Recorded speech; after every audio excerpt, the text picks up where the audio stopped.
Des conditions de travail insupportables, trop peu de moyens. Cela fait maintenant 3 mois que les médecins urgentistes crient leur épuisement. Et quand les urgentistes se mettent en grève, c'est tout le système de santé qui est malade. Quand on est rappelé le matin à 6h pour venir travailler à 6h30, quand on est débordé de boulot et qu'on se demande le soir si on n'a pas oublié quelqu'un sur un lit, ça devient intolérable de travailler à l'hôpital. Et pourtant, ça fait des années qu'ils alertent en vain.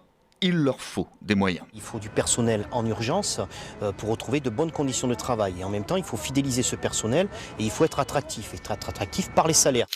Une eau cristalline et des berges impeccables. Les plans d'eau propres comme celui-ci sont désormais l'exception plutôt que la règle. Difficile en effet de trouver des endroits préservés. Le plastique est partout. Pour Justin Trudeau, il faut s'attaquer au dossier en amont. Il se donne 2 ans pour interdire l'utilisation de plastique à usage unique, même s'il ne dit pas exactement comment il s'y prendra. Nous allons prendre le temps de se baser sur la science, regarder ce que font d'autres juridictions comme l'Union européenne. Pour les écologistes, c'est bien, mais on doit faire encore plus. C'est pas du tout trop ambitieux. En fait, 2 ans pour faire une liste, c'est à la limite un peu long. Tous les parents connaissent les dalles amortissantes sur les places de jeu, sont très utiles quand vos enfants tombent du toboggan. Et ça fait partie de ces plastiques et caoutchoucs que l'on recycle. Mais si ça protège des chutes... Ce père de famille est inquiet.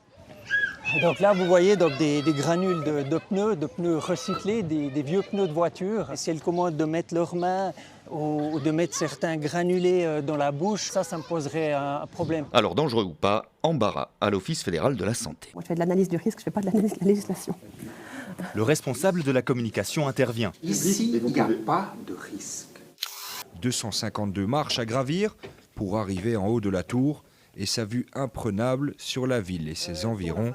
Les beffrois de Belgique, il y en a 32 à travers le pays, un patrimoine classé à l'UNESCO. Elle continue à rythmer la vie des Tournaisiens et des Tournaisiens. C'est assez amusant parce que quand elle ne sonne pas à l'heure, tout de suite on m'appelle en disant « Catherine, il y a un problème qui se passe avec le cloche ou avec l'horloge du beffroi ». Donc malgré les smartphones, voilà, les gens continuent à regarder l'horloge du beffroi.